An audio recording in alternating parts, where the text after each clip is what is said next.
Okay, let's come together. Hey, Uganda in the house. You're all welcome. Season's greetings to you all. Let me know where you are joining us from. Tonight we'll begin our massive publicity plan for the Conclave Summit 2025. This will be the first in the series of Insta Live sessions that we're going to be having to prepare for this amazing summit. So let's all get ready to be a part of this tonight. I'm going to be having an amazing guest join me who is going to be one of our speakers in 2025. So let's all come together. Dallas, Texas, Ohio, Abia State.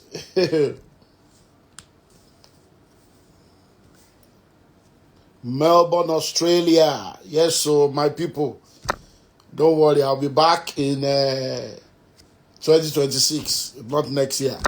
So Australia 2026 loading.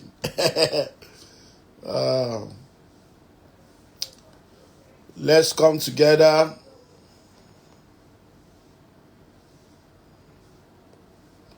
Let's know where you are joining from.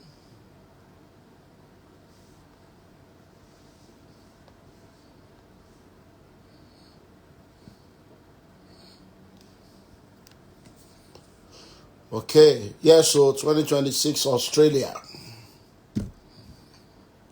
Calgary in the house.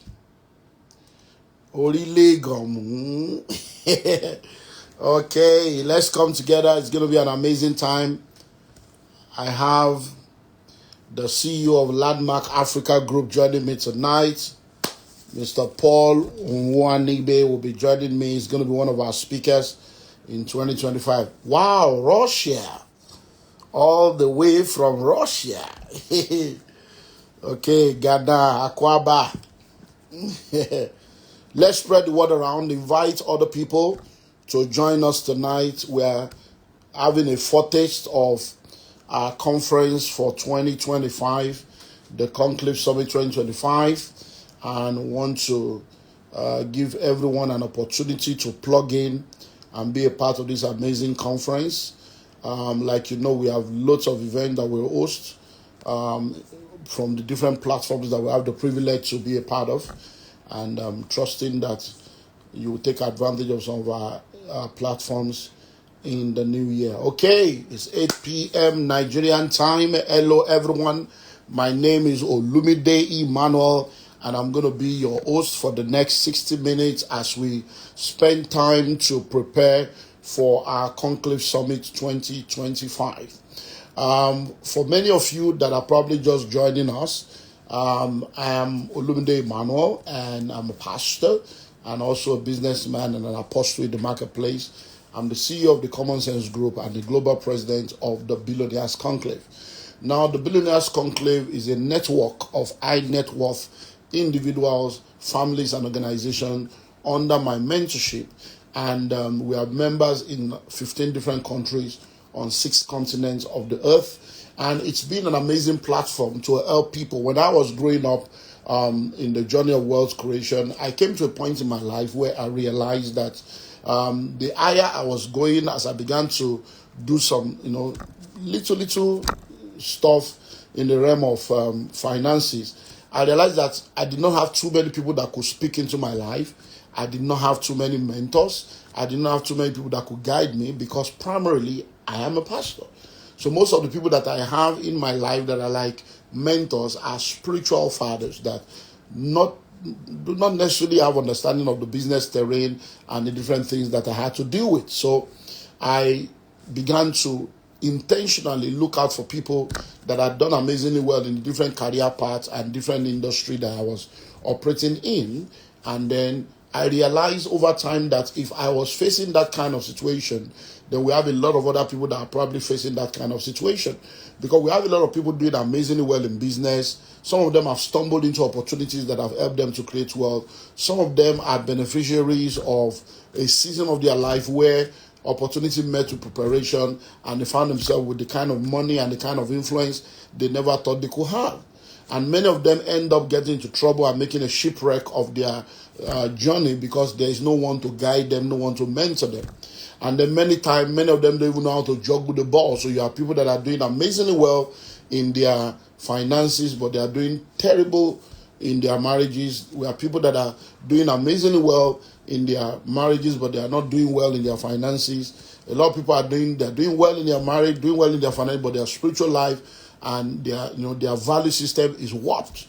So you find out that God wants us to live a holistic life, but not many people have that opportunity. So I decided to set up the Conclave Summit as an opportunity for people to come together, to be mentored, so that you can be a part of an amazing network of people.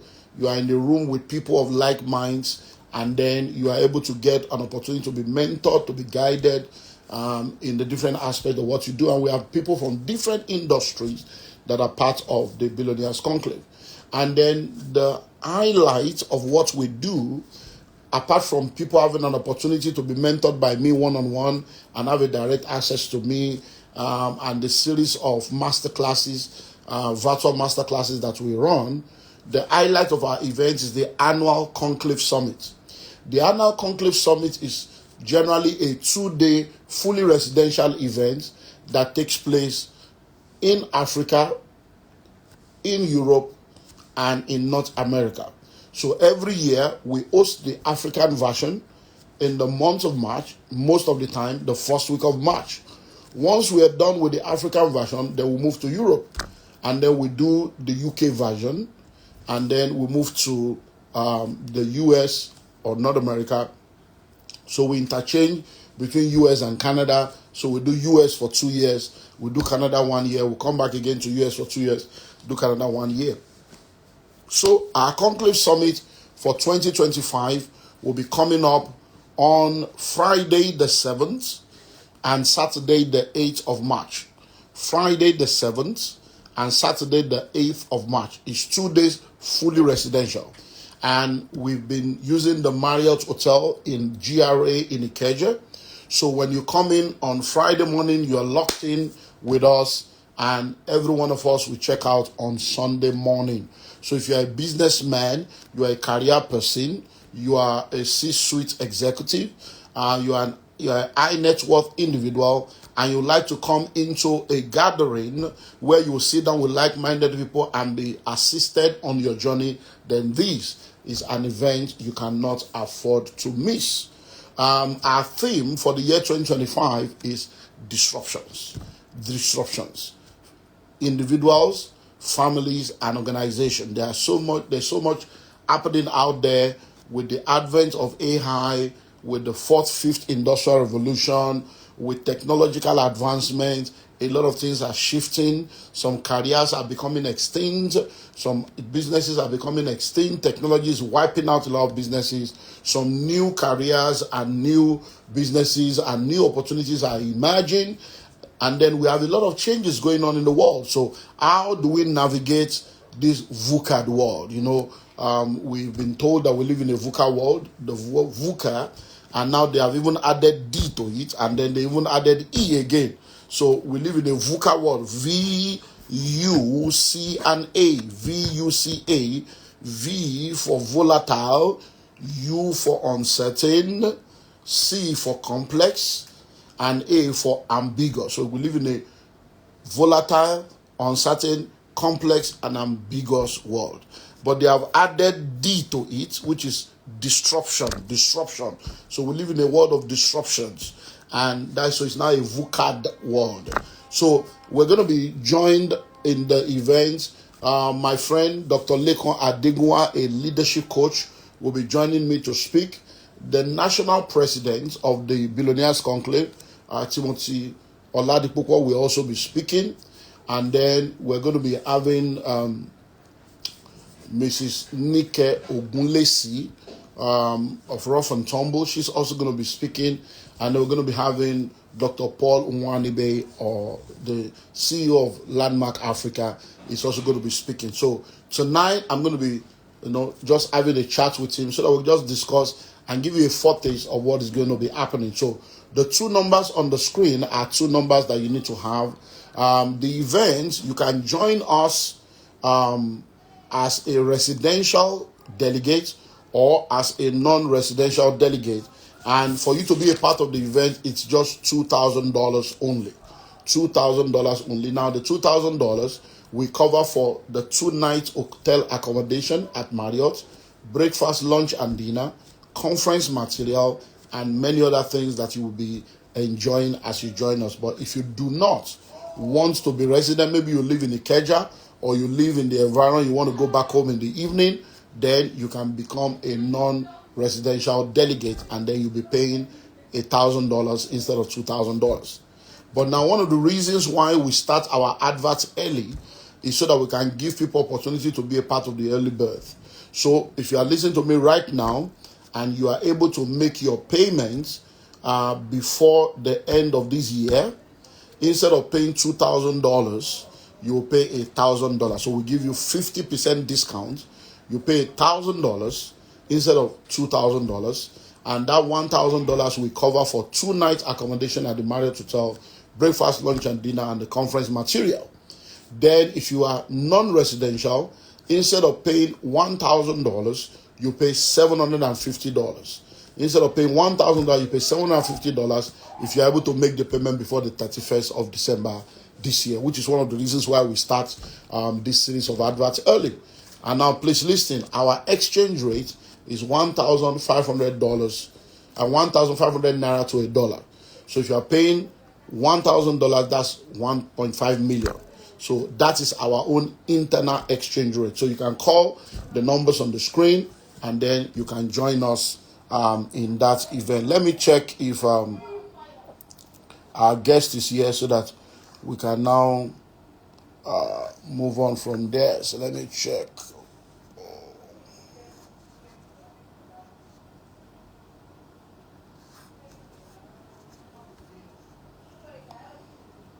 Okay.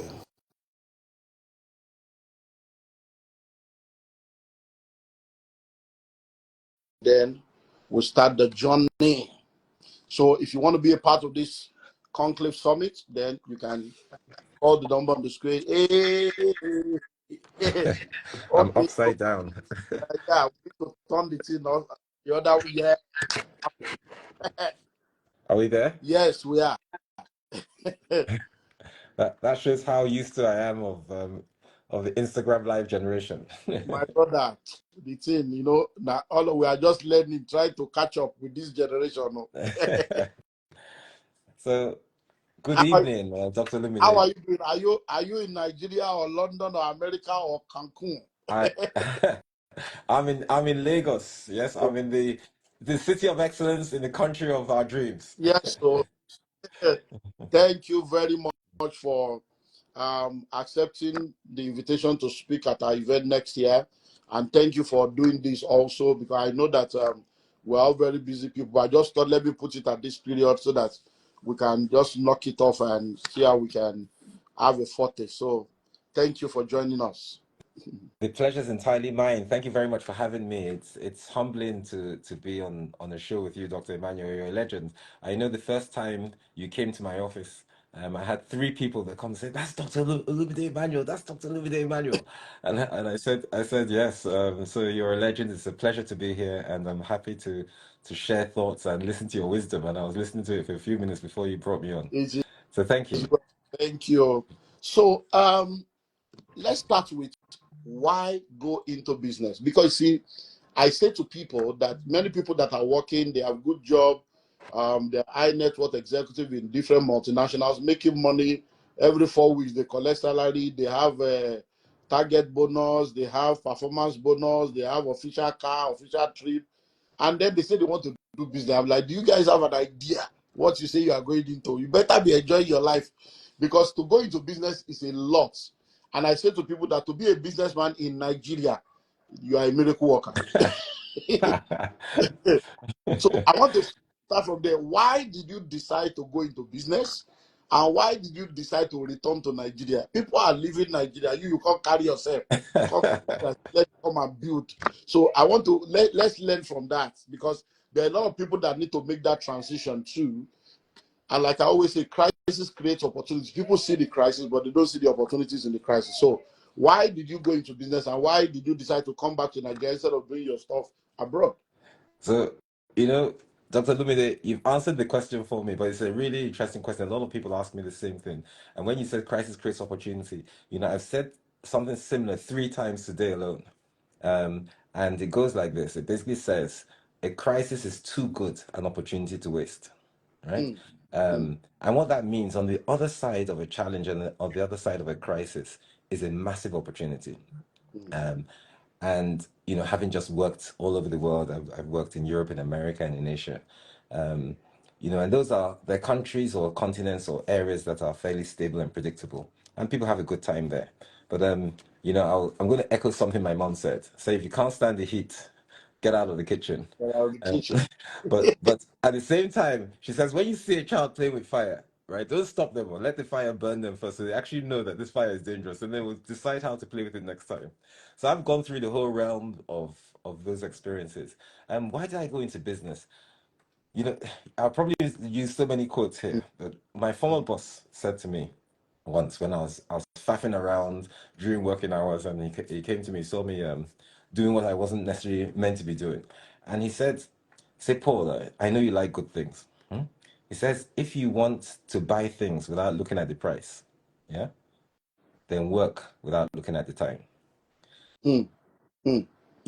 Now that stuck with me for a long time, huh? And I said to myself, whatever I do in life, I have to love what I'm doing.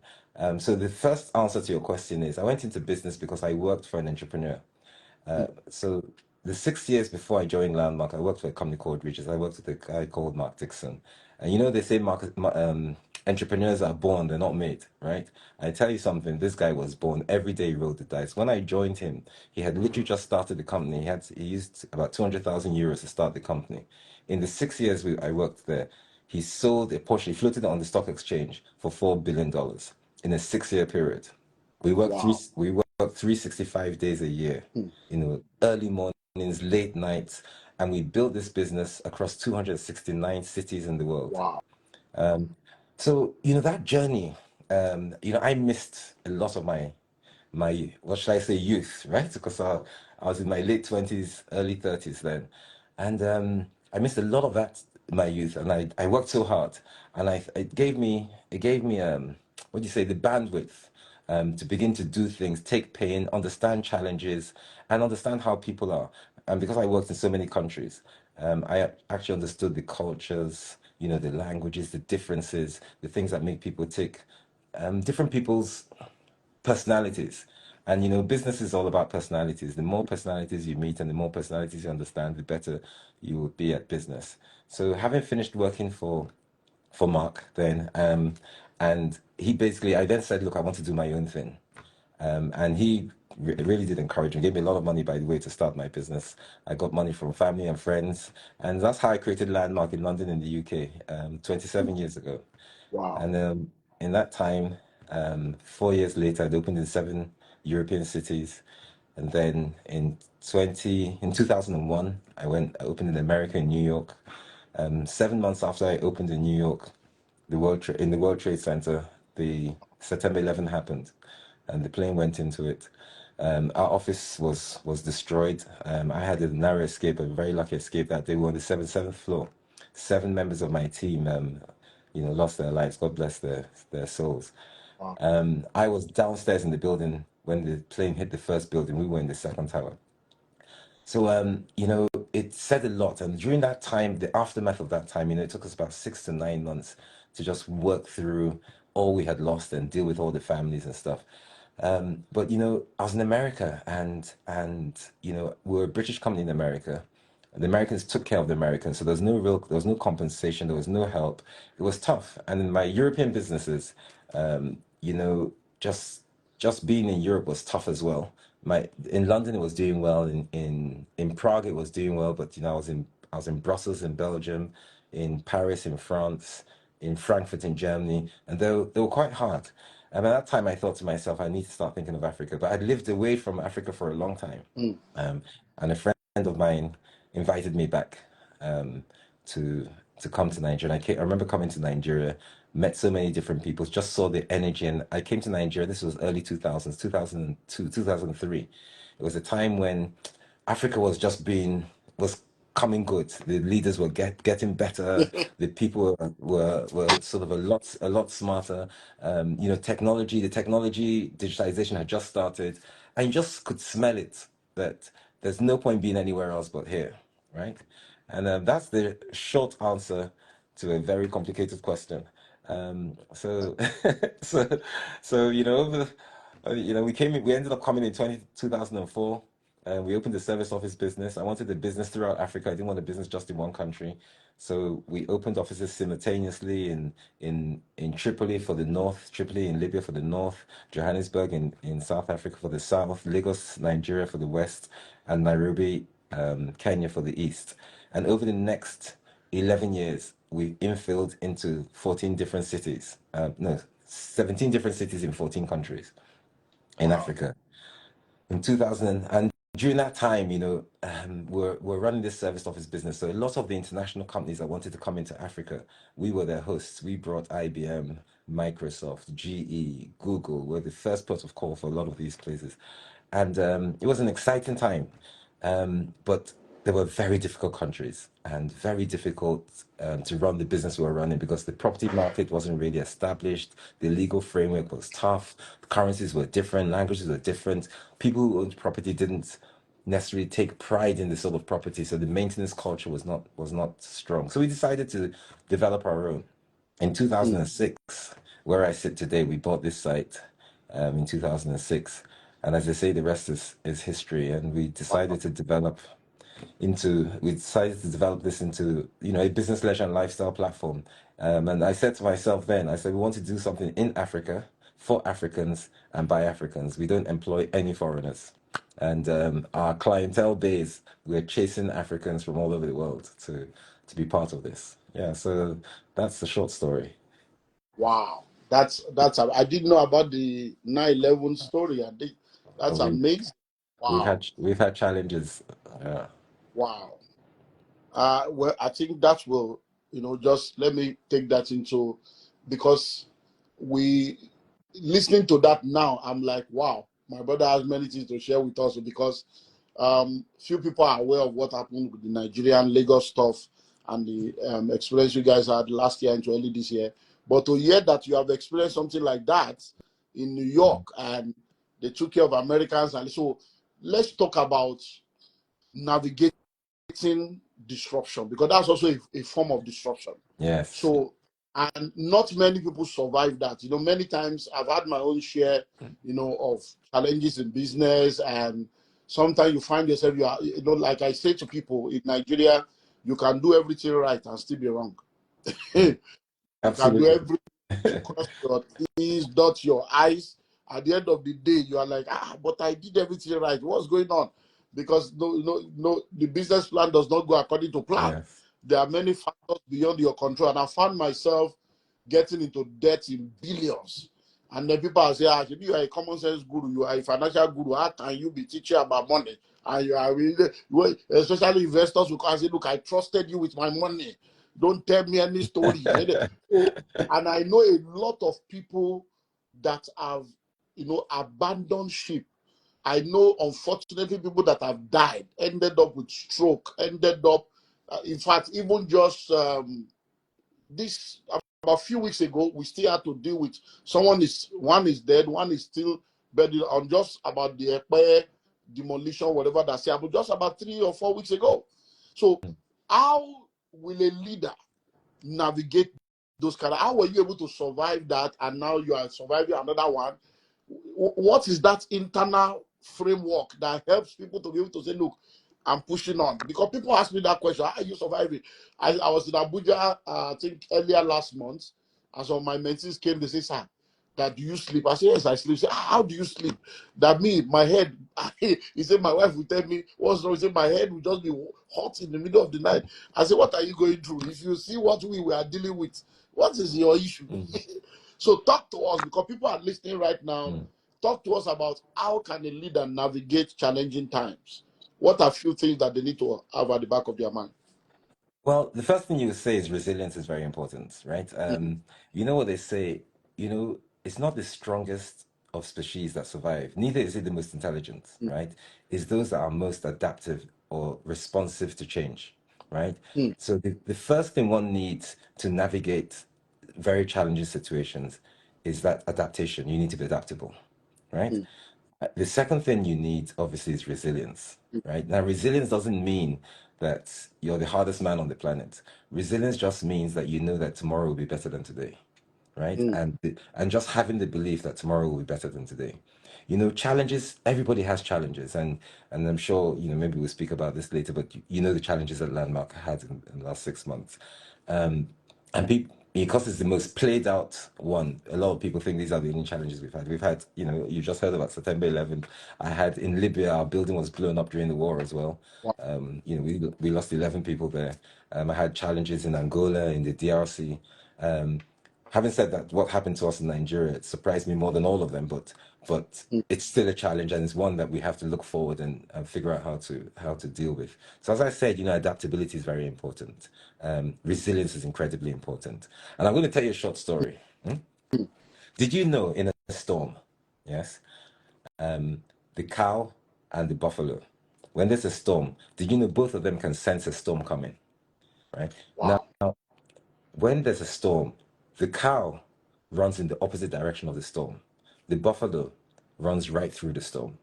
The difference between the buffalo and the cow is that the buffalo runs right through the storm, so it's shaken harder, but it's out of it quicker. The cow that Mm, runs away from the storm chases the cow, catches the cow, overtakes it, and disappears eventually. But this cow stays in the storm a lot longer, mm, right? Look, in business, I've been both the buffalo and the cow. mm. And at any point in time when there's a storm, you've got to decide which one you want to be. You can't be both, right? Wow. And then you can prepare for that storm of both. And business is a storm. This is not unique to Nigeria, as I've always said. You have to. You know what they say? They say if you want something you've never had, you've got to be prepared to do Do, something do something you've you've never never done. you've never done, and that requires guts. It requires the ability to dare to dream, to carry out those dreams, right? And to have the resilience to make sure you get to the other side of it. The path to success, right, is always under construction. So you can't be around complaining about the hard times and the difficult times. You've got to focus on how to overcome those challenges. So belief is important. Knowledge and and I won't say intelligence, but I'll say knowledge and just the. I'm looking for the right word now. But anyway, let me stick with knowledge. Knowledge of what you do is incredibly important. Passion in what you do is incredibly important as well, right? So that helps add to the belief.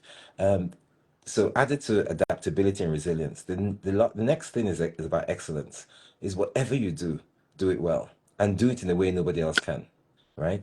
Because if you did do that, then whatever does happen, right, you will always have at least the, not just the peace of mind, but also the feeling, right? The good feeling that you've done something, and if it comes to an end, you know you can do it again, right? So it's very important. Now, we're in a country. I was describing to someone the other day the difference between risk and uncertainty. mm, In life, risk is something. It's what they call the known unknowns, right? mm, So the thing about risk, when we look to manage risk, we look to mitigate the risk. So we know that there's several things that we don't know whether they'll happen or not, but we know what those things are. So whether they're currency depreciation, inflation, stagnation, unemployment, or even if you get into macros, high interest rates, whatever they are, they're risks that you bear in a business and you think about when you're working out your plan or your strategic plan for your business. But they're known unknowns, right? So you can prepare a plan for them. The difference with uncertainty and risk is that uncertainty is unknown unknowns. You don't know whether they will happen. You don't know mm, they're going to happen. They just happen. mm, War, um, pandemic. mm, What could happen to your business that stops your business? mm, Like what happened at the World Trade Center. It's not a risk that people plan for. What happened to us here in Lagos? It's not a risk you can plan for, right? So that uncertainty is the most difficult kind of risk, mm, right? And when you come to a country that has, or in an area or a region that has so many obstacles, right? Then there are incredible opportunities on the other side of those obstacles. But you're going to have to navigate this uncertainty, and you're going to have to live with it. And there's no point crying about it when it happens. It's all right. It's the reason why there are not many people here. It's the reason why you don't have that many competitors. It's the reason why you've done very well, right? So when you lose a little bit, you can't spend your time mourning and shouting it's been unfair. That's the time to say, well, it's come home to roost, but I'll do it again. yeah. Yeah. Wow. Wow. That's amazing. In fact, guys, I hope you are learning. Did you learn about the cow and the buffalo? These are heavy stuff, and now risk and uncertainty. This is a master class already. And if you are listening to us right now, there is no reason why you should not plan to be a part of the Conclave Summit in 2025. The Conclave Summit is a free summit for all the members of the Billionaire Conclave worldwide. So those in Africa, we all meet in Lagos. Those in Europe, we meet in the UK. And those in North America, then we meet in North America. So the Nigerian one for all those in Africa will be coming up on the 7th and the 8th of March. So those that are members of the Billionaires Conclave, they come absolutely free. It's part of the package of being a part of the Billionaires Conclave. 2 days fully residential at the Marriott Hotel. But what we do every year is that we open up the event to those that are non-members so that other people can come and join us and experience what we are experiencing. So if you are listening to us right now, you'd like to be a part of the conference, it's 7th and 8th of March, 2025. The theme for the year is disruptions. Individuals, families, and organizations. What are the different things we need to realize and prepare for so that we will not be a victim regardless of what happens around us? So for the fully residential summit, it's $2,000 for you to be a part of it, and that covers for 2 days fully residential. So your hotel for 2 days at the Marriott Hotel in GRA is included, breakfast, lunch, and dinner, conference material. But like I said, one of the reasons why we are doing this is to give you an early bird opportunity. So if you want to register, if you do that before the 31st of December, which is just a few days from now, then we give you a 50% discount. You pay $1,000, and then you'll be able to join us for this event. And our exchange rate is 1,500 naira. So $1,000 for us will be 1.5 million. Then if you want to join us as a non-residential delegate, you probably live in Ikeja or its environment, and then you can join us. That will be $1,000, but you can, if you pay between now and the 31st of December, we'll give you a 25% discount. Then you pay $750. So call the numbers on the screen. If you have any question, you want to be a part of the Billionaires Conclave, you can join us on any level, as an individual, as a family, as a corporate organization. All the details are available when you call those numbers. If you call the numbers on the screen and you're not getting through, just send them a message, either a text or a WhatsApp, and then they will get back to you.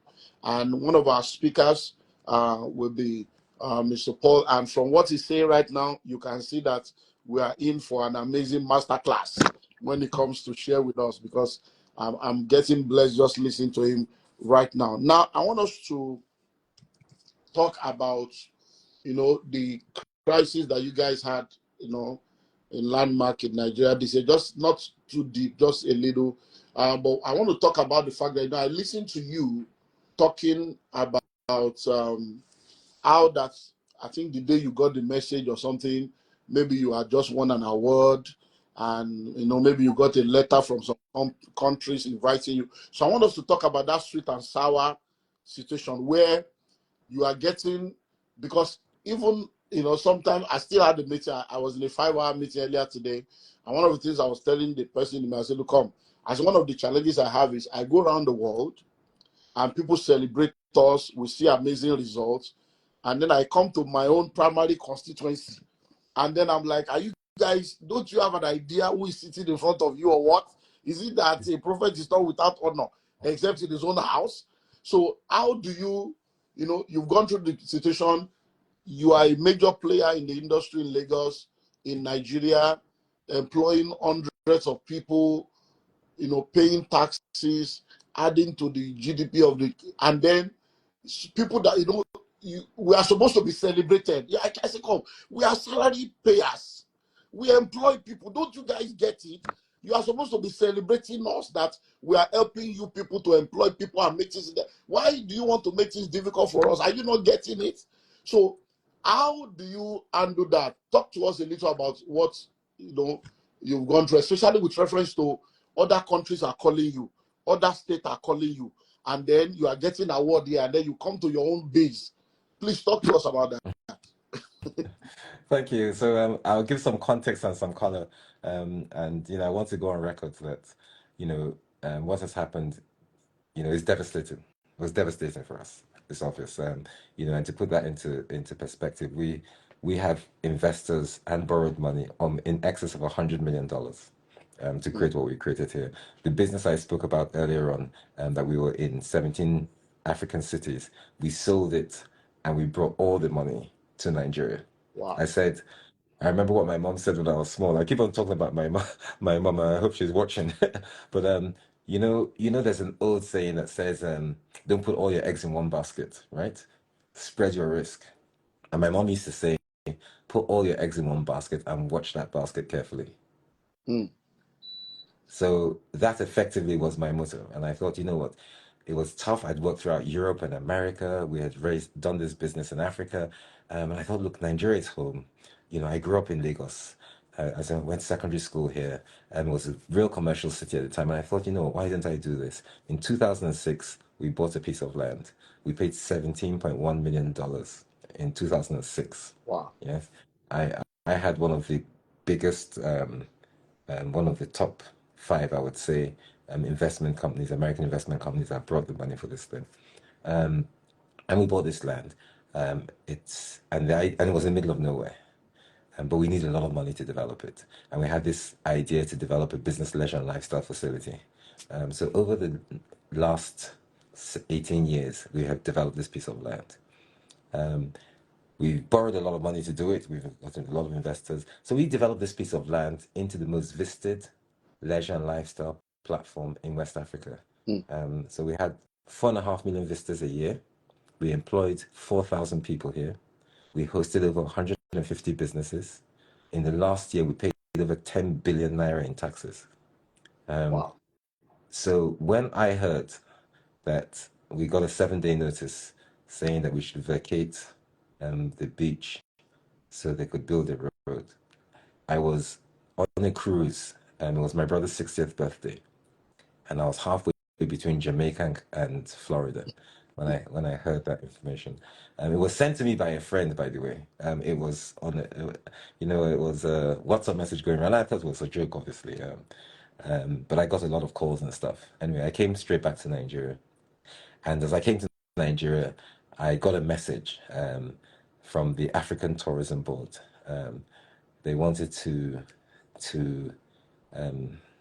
celebrate me, right, for changing beachfront tourism in Africa.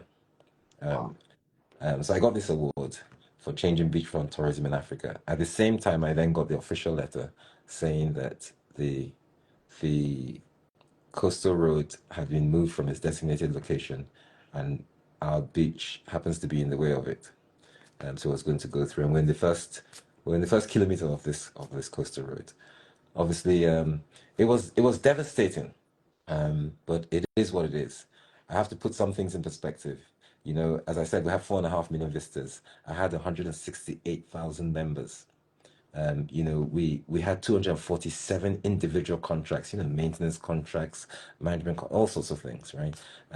So, the day they came to do this, it was one of the saddest days in Landmark's history, and it was one of the toughest times that we faced, just because of all the people, and there were a lot of stories tied to this. So the socioeconomic activity we created in this corridor, as I said, when we came here, there was nobody here.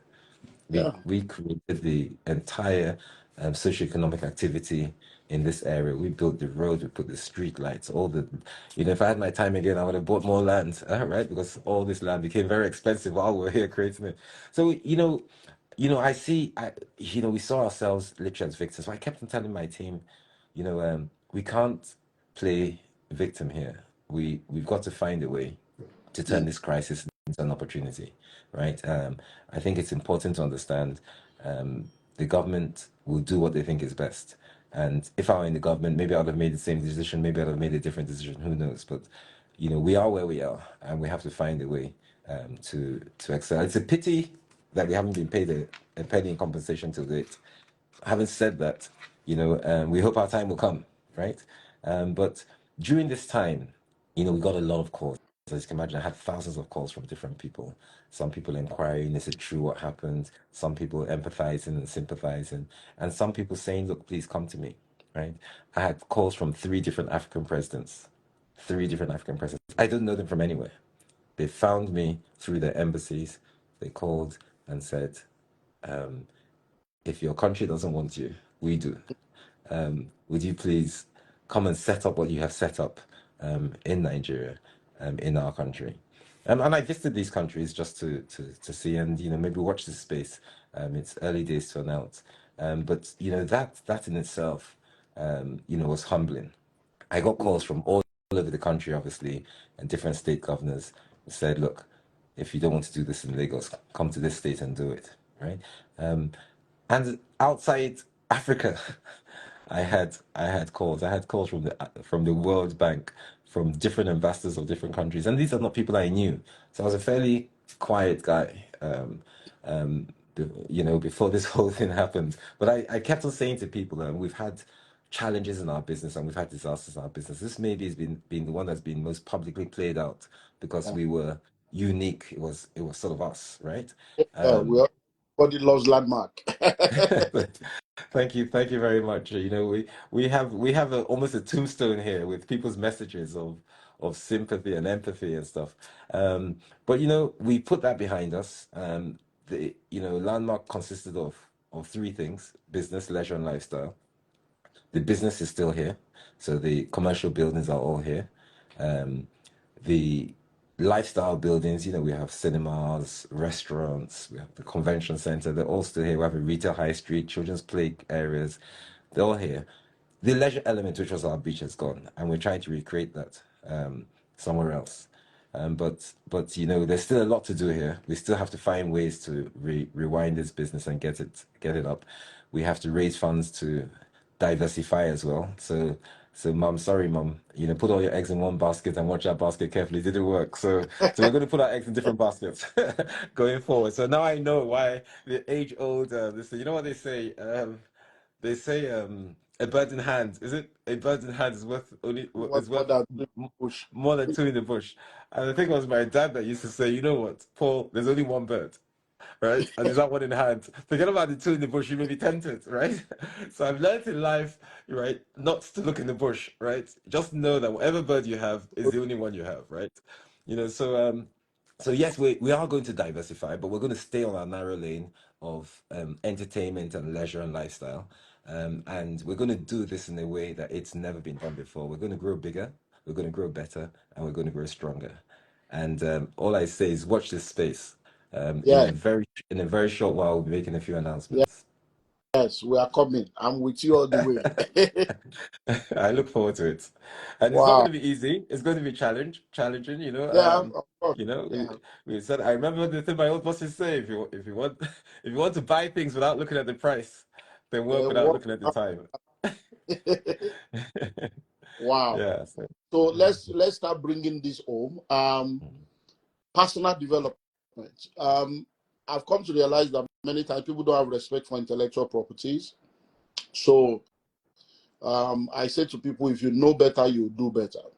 But not many people are willing to make the commitments to learn, to develop themselves, buying books, attending conferences. This year alone, I was still saying to someone earlier today on how that I've attended about 3 international conferences that I paid for abroad this year, and that in 2 of those 3 conferences, one in Dallas, one in Chicago, there were about 3 set of people.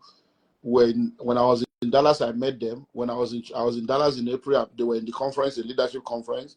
I was in another leadership conference in Chicago in August. I saw the same people, and they say, "Ah, sir, what are you doing here at your level?" I say, "You too at your level. Were you not there in April? Why are you back?"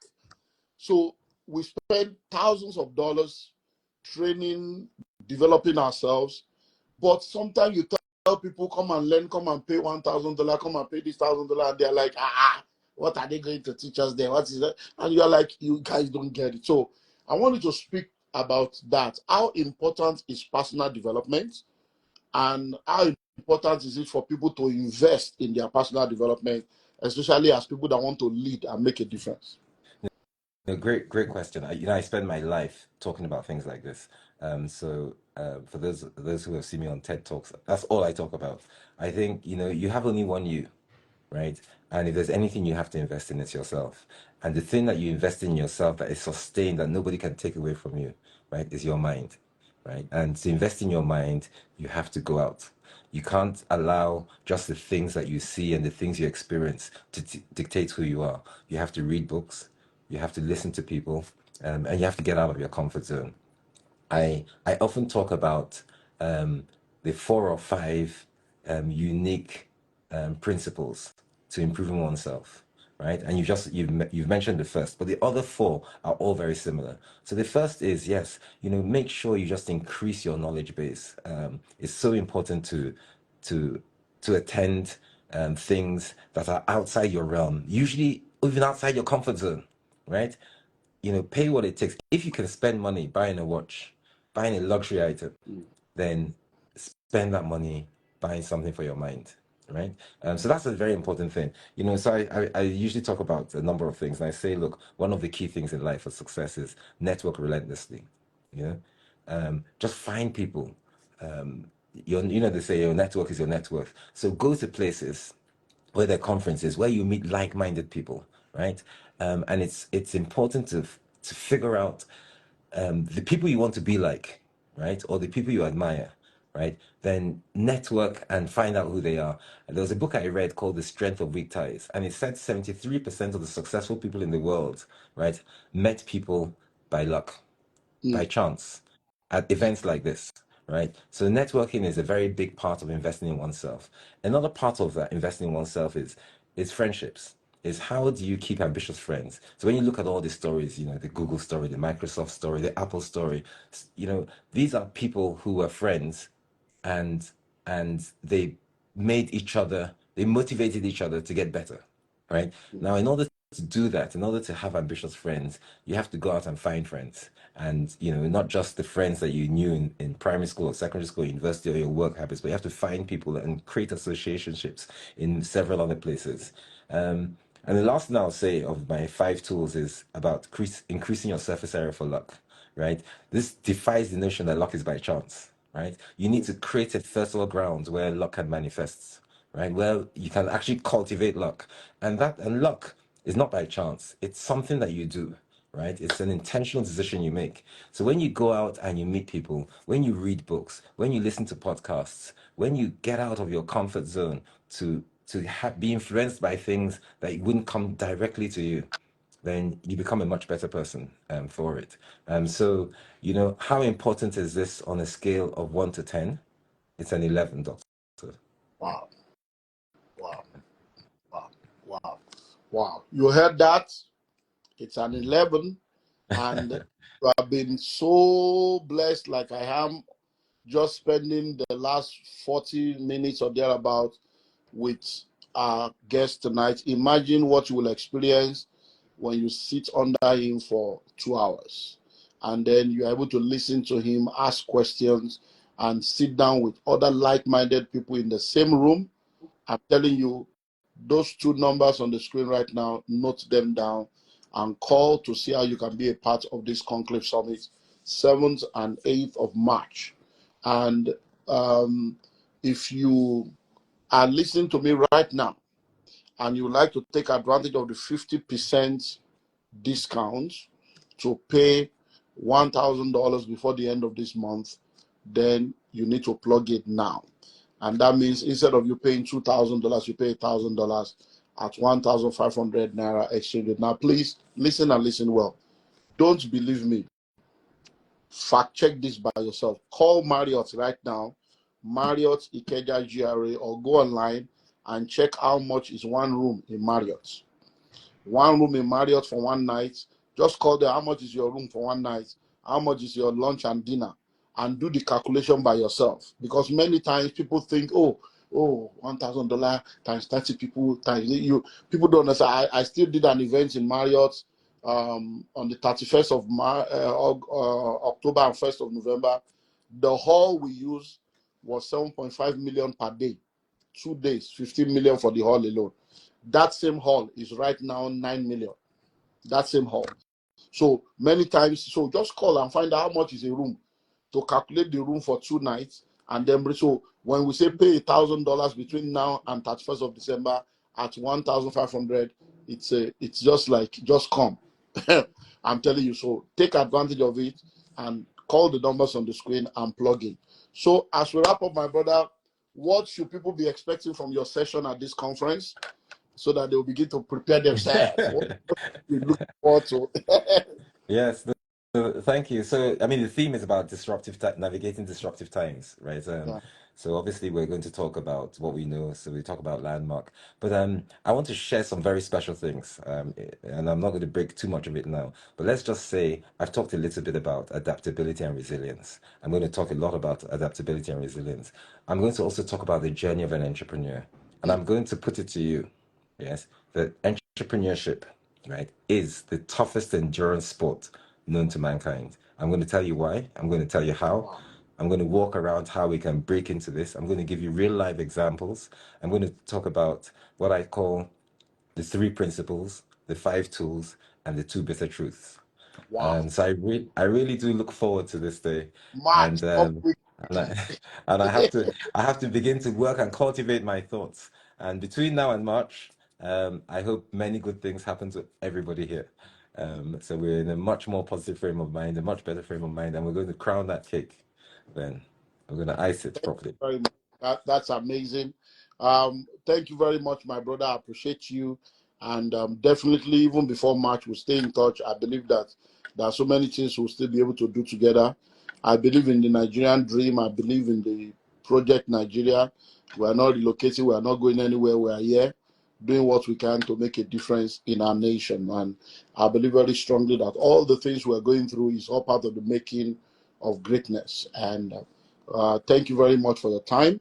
And I look forward to seeing you again and again and again, even before March. Thank you So, very, thank you what very for the much. The pleasure is mine, and I really do look forward to it. And I hope to see you along, Dr. Olumide. You inspire me all the time, and I look forward to that day. But I look forward to seeing you and speaking to you many times before then. And I look forward to all the great people who will come. We have some real messages to share, and I promise you, you won't go home empty-handed. thank you. God bless you, my brother. So let me release you. Thank you very much. I Okay then. appreciate it. Okay, bye. So everyone, that's our session for tonight. And if you were just joining us, I'm going to be saving this on IGTV and I'm going to be putting it on my YouTube channel. So you can, oh, Coma Catch, how are you guys doing? How's my sister? Well, you see, it's going to be coming also. We look forward to you guys coming to Nigeria again so that we can do it again. So, I'm going to save this on IGTV and I'm going to put it on my YouTube channel so that you can watch it. Those of you that listen to it, there's so much that has been said. In fact, it's like a full masterclass tonight. So please spread the word around. Don't think that this is not for you. Don't ever think that this is not for you. It's something that will change your life. I can tell you stories. One of the things I'm going to do in the new year is I'm going to do a series for a week and bring in delegates, people that have attended the summit in the last few years, to just come and share with you their own experience at the summit. So, and next week also, we're going to be having another session, just, getting to help you see why you need to be a part of this. So don't miss the opportunity. Call the numbers on the screen. And don't forget again, the date is 7th and 8th of March, 2025. The venue is the Marriott Hotel, Ikeja GRA, Lagos, Nigeria. If you're in the UK, we're coming to UK in March. Once we're done with Lagos, we'll be in UK for the March edition also. And then if you're in the US, so we're going to be in Preston, England, the 3rd week of March for the UK version. And we're going to be in Houston, Texas, second week of